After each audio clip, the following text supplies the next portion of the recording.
1944. Rome was free, liberated after 21 years of fascist rule. The Allied Fifth Army entered the Eternal City from the south, acclaimed by cheering multitudes.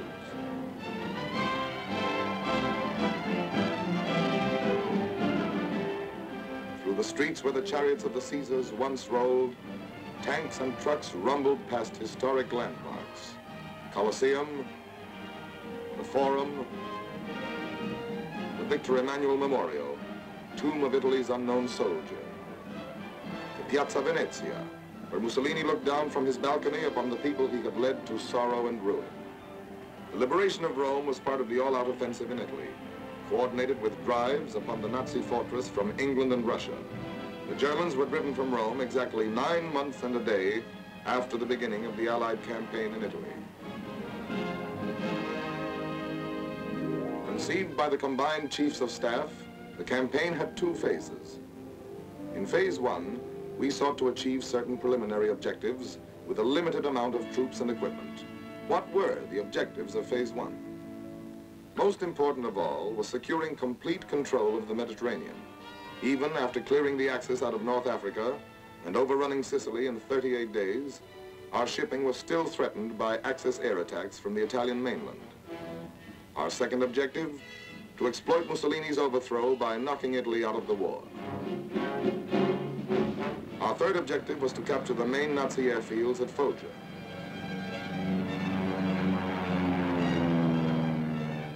Fourth, we wanted to engage the enemy at the quickest point of contact and force him to withdraw as many divisions as possible from the Russian front and the invasion front in Western Europe. Phase 1 of the Italian campaign began on September 3rd, 1943, when the British Eighth Army at Messina, under General Montgomery, pushed across the narrow straits toward Calabria on the toe of the boot.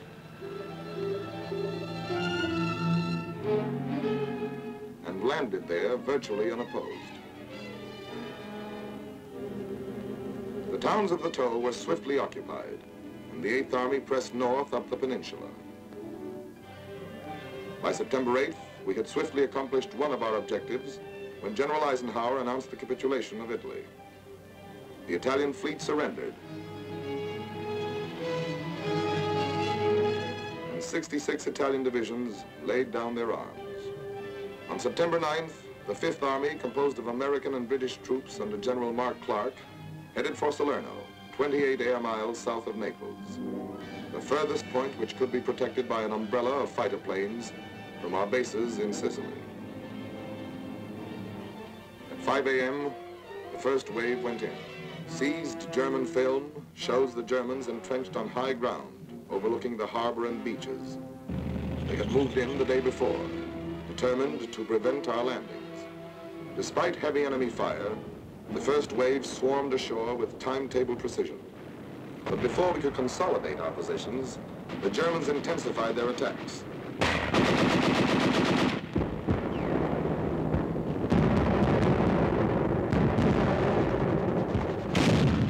88mm guns slowed up our landings and imperiled the entire beachhead operation. Despite heavy support from the combined fleets, the situation grew more critical.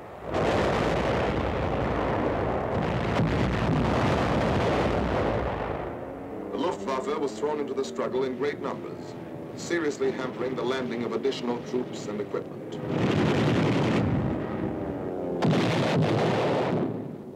Support from the RAF and the 9th American Air Force reached its peak when 1,860 sorties were flown against German troop concentrations on September 14th. On that day, the German news agency announced that Salerno was another Dunkirk. Actually, the beachhead had been secured, despite heavy losses. Meanwhile, the Eighth Army was pressing north. On September 16th, patrols of the 8th and 5th made contact. The 8th was a threat to the German left flank, while the 5th Army counterattacked from the beachhead.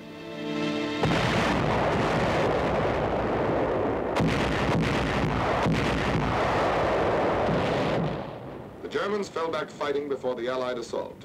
Tommies and doughboys drove them out of the foothills and pressed after them. The German withdrawal was complete. General Clark's order of the day read, "We are here to stay. Side by side with the 8th Army, the 5th Army will advance."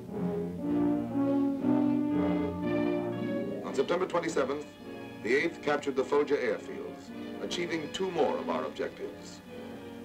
Our Mediterranean shipping was now relatively safe from air attack, and from Foggia we could bomb southern Germany and the Balkans. As the Russian armies advanced, we could operate in close support with them, bombing rail junctions and military installations in the German rear. Budapest, Belgrade, Bucharest, Ploesti, Sofia. On October 1st, 3 weeks and a day after the Allied landings at Salerno, the 5th entered Naples, one of the great ports of the world. The damage done by the Germans was soon repaired, and it rapidly became our main supply artery. As our troops pushed north, they passed countless thousands returning to their battle-scarred homes.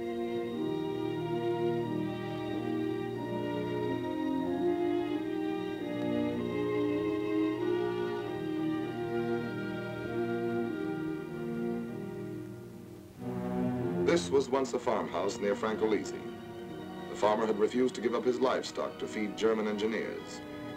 He and his family were locked into the house, and a charge of explosives was set off in the cellar. It was a family of 5.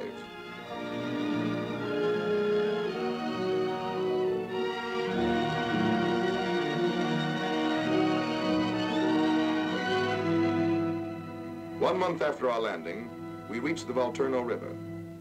There, the campaign became a battle of rivers and mountains, fought through autumn torrents, wind and rain.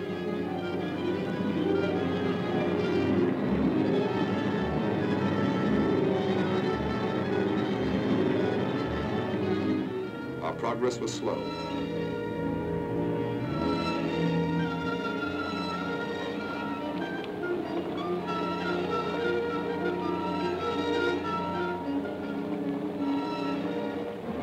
Advance units sometimes clung to their rain-soaked positions for 30 days without relief.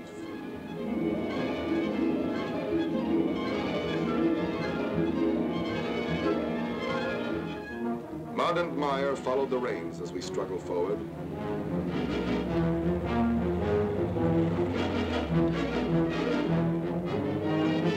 Throughout the centuries, there have been hundreds of wars in Italy, but only once has it been conquered through these mountains. Winter brought snow, ice, and freezing temperatures.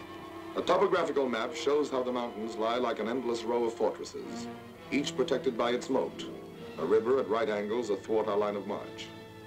Here, weeks were consumed forcing a single pass, crossing a single river. 100 men often held up 1,000. Let us see on this typical situation how the Germans defended a pass and the methods we used to capture it.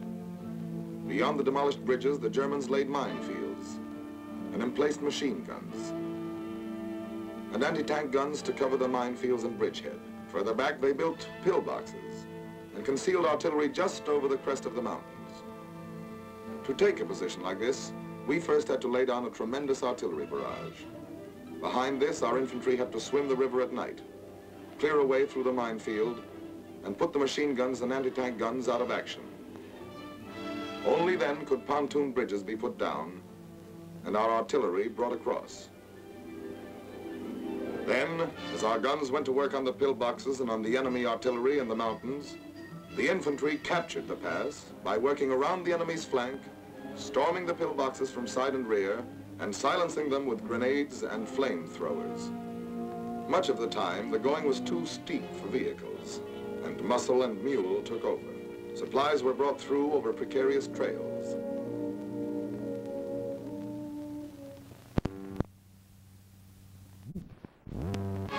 In the east, the 8th Army fought its way through the Sangro Valley.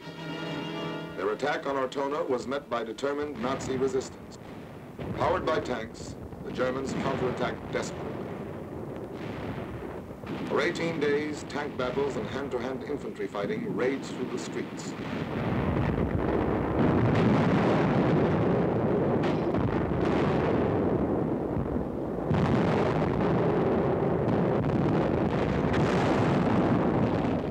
Germans were finally driven into the northwest corner of the town.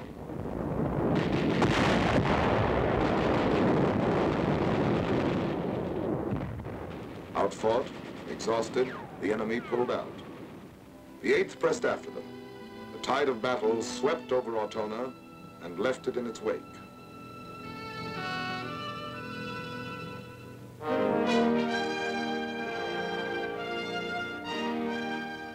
When General Eisenhower visited the Central Front, it was 3 months since we had crossed the Volturno.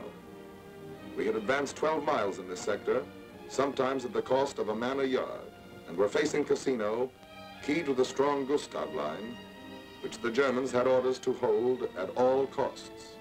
Cassino lies on the northern slope of the Liri Valley, through which runs the Via Casilina, Highway number 6.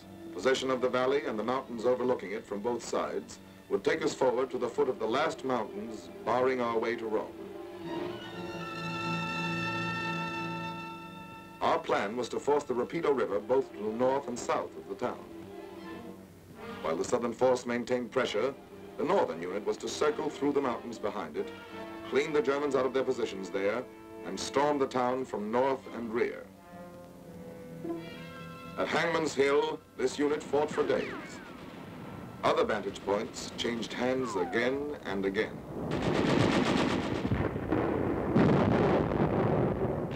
Finally, another force which had crossed the Rapido from the south fought its way into 1/3 of the town. There, superb enemy resistance turned the battle into a stalemate.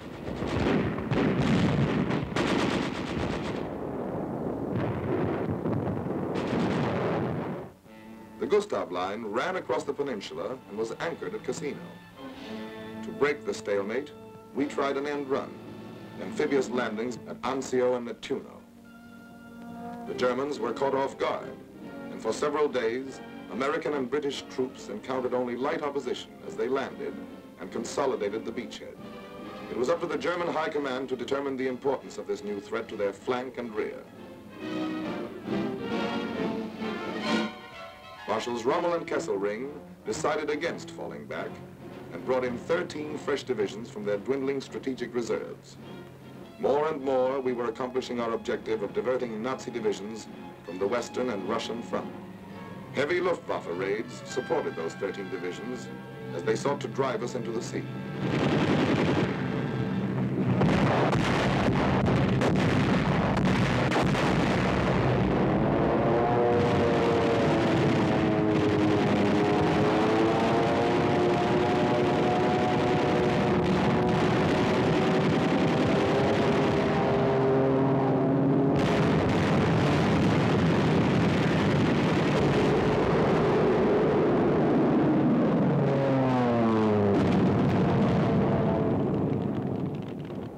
Back 3 powerful German attacks, holding the 100 square miles of beachhead area with innumerable small infantry fights,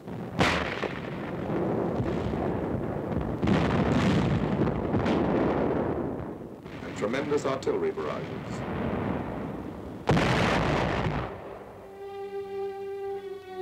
We paid a heavy price to hold the Anzio beachhead in casualties,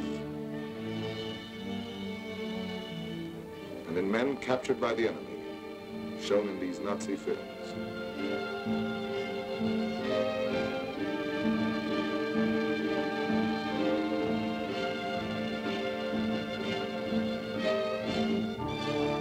Back at Cassino, the fight continued. The Germans held an obvious advantage by their occupation of the Benedictine Abbey above the town. They were asked to abandon it and refused. We had no alternative but to bomb the Abbey to save soldiers' lives.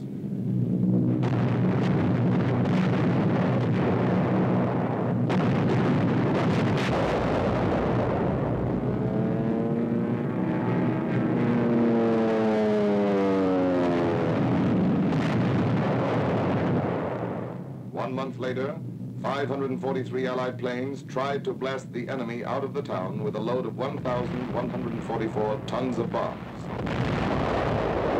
The Germans took cover in caves and tunnels.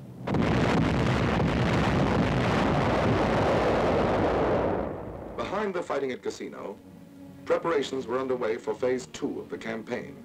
the all-out assault. Phase 1, the preliminary campaign, was drawing to an end. Reinforcements and great quantities of new equipment were brought in. Our forces were regrouped, British and Polish troops in the Liri Valley, Americans in the west along the Garigliano River, the French Expeditionary Corps in the center. By sunset, May 11th, preparations had been completed. All along the front, the German-dominated heights were under the muzzles of Allied guns. At 11 p.m., they went into action.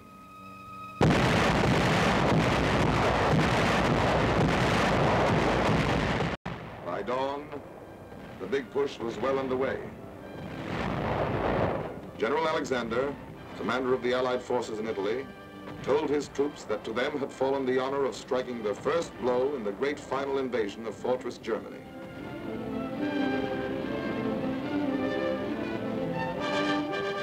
Between Cassino and the western coast, the powerful blows launched by the British, Poles, French, and Americans shattered the Gustav Line. By May 17th, only Cassino remained in German hands. Behind tanks hampered by the wreckage, British, Indian, and Polish troops fought their way in.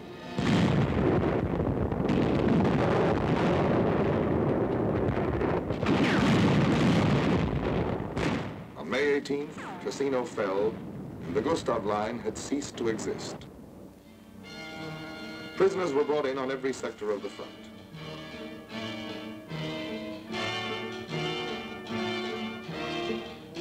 Thousands more were slain.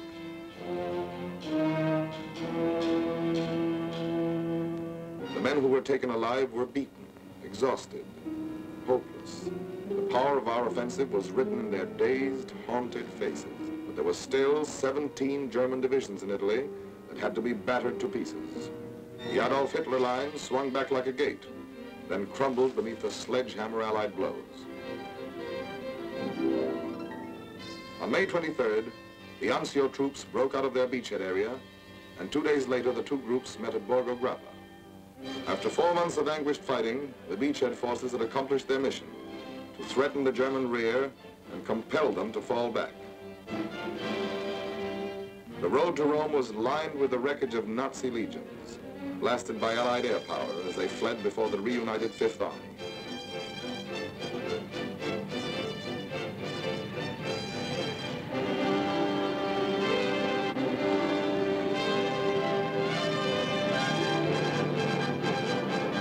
In 12 days, the mounting fury of the Allied drive threw the Nazis back to the outskirts of Rome. Films taken by Italian anti-fascists show the evacuation of Rome, one of the greatest blows of the war to Nazi prestige. The streets were deserted as the Nazis left.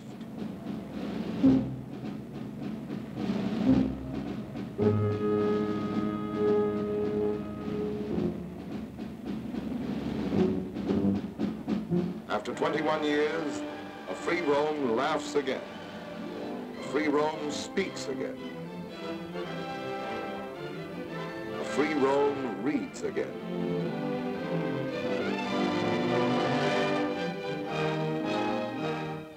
A free Rome assembles in the Piazza San Pietro to receive the Pope's blessing.